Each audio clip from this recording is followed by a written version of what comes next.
Halo Sobat Football Lovers, kembali lagi di channel Bal News 2. Nah, kali ini di channel ini kami membahas berita seputar olahraga sepak bola.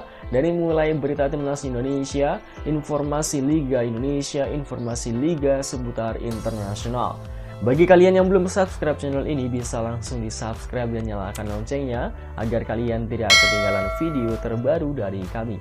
Baiklah, langsung saja kita masuk ke video pembahasannya. Semangat gila-gilaan timnas di TC Perdana. Pelatih Belgia ramal skuad Garuda lolos Piala Dunia. Strategi timnas Australia bocor. Simak informasi selengkapnya hanya di Garuda Flash Update.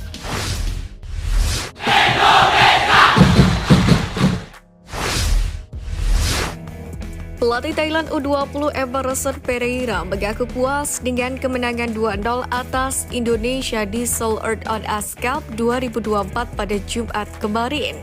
Pelatih asal Brasil itu menilai kemenangan ini sangat penting untuk menghadapi Argentina di laga terakhir turnamen tersebut.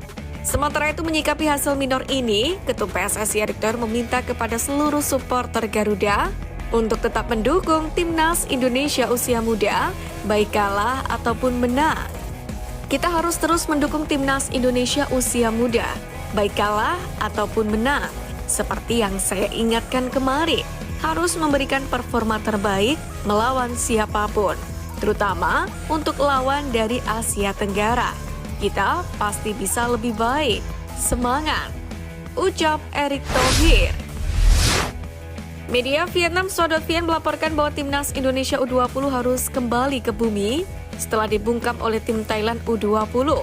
Sebelumnya, timnas Indonesia U20 sempat meraih kemenangan mengejutkan atas Argentina U20 dengan skor 2-1 di laga perdana. Media Vietnam pun melaporkan bahwa pertandingan melawan Thailand U20 dalam laga kedua ini dianggap sebagai tantangan bagi timnas Indonesia U20. Soa pun mengatakan bahwa skuad Garuda Muda tidak berhasil melewati tantangan itu. Dengan semangat yang tinggi, timnas Indonesia U20 kebobolan di menit ke-10.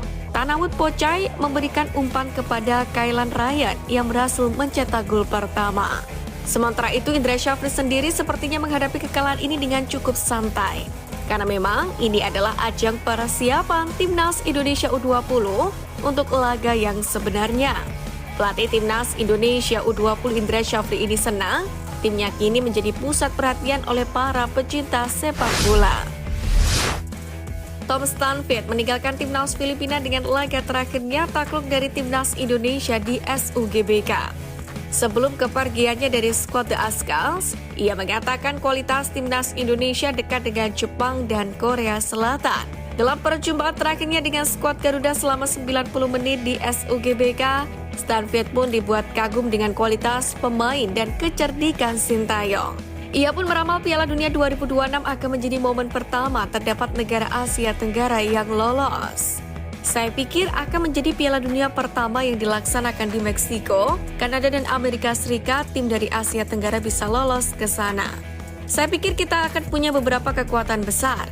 Salah satunya Indonesia yang menjadi favorit untuk pergi ke sana bersama Thailand, kata Stanford sesudah laga. Di sini Stanford sedikit keliru lantaran Thailand tak lolos ke putaran ketiga. Filipina besutan Stanford juga gagal lolos dan hanya akan melanjutkan perjalanan ke kualifikasi Piala Asia 2027. Satu-satunya negara ASEAN yang lolos ke putaran ketiga adalah timnas Indonesia. Ramadan Sananta masuk ke dalam daftar 26 pemain yang resmi dipanggil timnas Indonesia untuk dua laga awal putaran ketiga kualifikasi Piala Dunia 2026. Pemain berusia 21 tahun ini merupakan satu-satunya penggawa Persis Solo di skuad tersebut. Seslija pun meyakini Sananta akan klop dengan sistem permainan timnas Indonesia versi Sintayong. Pelatih asal Bosnia dan Herzegovina itu pun mengatakan pemain asal Riau tersebut akan cocok diturunkan saat berhadapan dengan Australia yang memiliki pemain-pemain jangkung. Untuk itu, pelatih Persis Solo Milo bin Seslija pun mendukung penuh pemanggilan dari Ramadan Sananta ke skuad Garuda. Sementara itu, STY juga memanggil Hoki Caraka dalam skuadnya. Hoki menjadi satu-satunya pemain PSS Sleman yang menembus skuad timnas Indonesia untuk putaran ketiga. Meski begitu, ia harus bersaing dengan striker lain seperti Strike, Dimas Derajat, dan Sananta untuk mendapatkan tempat utama. Untuk itu, manajer PSS Sleman Leonard Tupamahu mendoakan yang terbaik untuk keberhasilan Hoki Caraka dan Timnas Indonesia. Ia pun berharap sang striker mampu membawa skuad Garuda terbang tinggi di putaran ketiga kualifikasi Piala Dunia 2026 zona Asia. Pada laga perdana grup C putaran ketiga kualifikasi Piala Dunia 2026 zona Asia di Stadion Robinya Gold Coast 5 September mendatang, Timnas Australia akan mengandalkan permainan sayap saat menghadapi Bahrain dan Indonesia, yakni di dua laga awal tersebut. Dalam hal ini, winger Bayern Munchen, Nestori Irankunda menjadi salah satu pemain sayap yang diandalkan oleh Australia, yakni selain Awer Mabil, Kraug Goodwin, Semi Silvera, dan Martin Boyle. Sementara itu untuk posisi penyerang Arnold hanya memanggil 3 pemain, yaitu Mitch Duga, Kusini Yengi, dan Adam Taggart. Klub JIZ, Venezia, dan Torino saling berhadapan dengan Giordata ketiga Liga Italia 2024-2025. Duel kedua kesebelasan berlangsung di Stadion Pierluigi Penzo pada Jumat 30 Agustus malam. Dalam pertandingan melawan Torino, Venezia justru gagal meraih poin penuh di kandang sendiri, di mana Jesus dan kawan-kawan harus mengakui keunggulan tim tamu 1-0 berkat gol tunggal dari tandukan Saul Koko pada menit ke-86. Dari tuan rumah, bek timnas Indonesia Jesus kembali dimainkan di jantung pertahanan membentuk trio bersama Michael Svoboda dan Marin Sverko. Pada menit ke-17, sebuah sapuan krusial pun dilakukan oleh Jesus, yakni di depan kemelut gawang dari tembakan C. Adams. Jual beli serangan kedua tim pun semakin intens saat pertandingan sudah berjalan setengah jam. Pada akhirnya hingga pertandingan berakhir, Venezia tetap gagal menyamakan skor, di mana skor unggul 1-0 bertahan dan membuat Torino mengamankan poin penuh di markas Venezia. Bintang timnas Indonesia Kelvin Verdonk resmi memperpanjang kontrak bersama klub Eredivisie atau Liga Belanda NEC Nijmegen hingga 2028. Kontrak Kelvin Verdonk bersama NEC Nijmegen sendiri sebelumnya akan berakhir pada 30 Juni 2025 nanti. Kelvin Verdonk bergabung dengan NEC sejak musim 2017-2018. Namun saat itu, Verdonk hanya bertahan 1 tahun.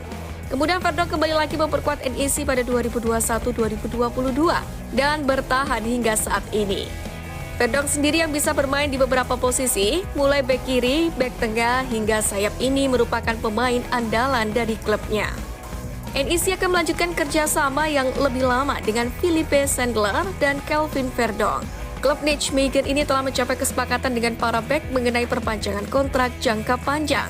Sandler sendiri menandatangani kontrak hingga musim panas 2029 dan Verdonk hingga musim panas 2028. Tulis media Belanda Football.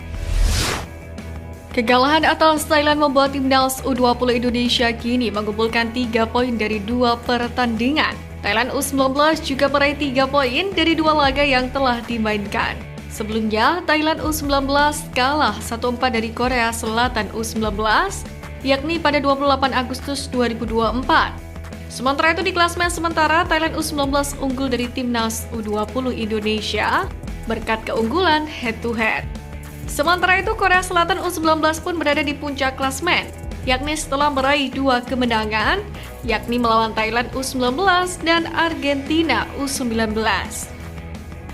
Pada 30 Agustus 2024, Korea Selatan U19 pun mengalahkan Argentina U19 dengan skor 1-0, yakni berkat gol tunggal dari Baek Mingyu. Argentina U19 sendiri kini berada di posisi terbawah klasemen sementara setelah menelan 2 kekalahan dari timnas U20 Indonesia dan Korea Selatan U19. Sementara itu turnamen ini menyisakan 1 pertandingan lagi di mana skuad Garuda Muda dijadwalkan akan melawan Korea Selatan U19 pada esok hari. Sekian News Flash kali ini Sobat Garuda, mari terus dukung perjuangan Timnas Indonesia. Nantikan News Flash Edition dari Garuda Space selanjutnya. Terima kasih dan salam olahraga.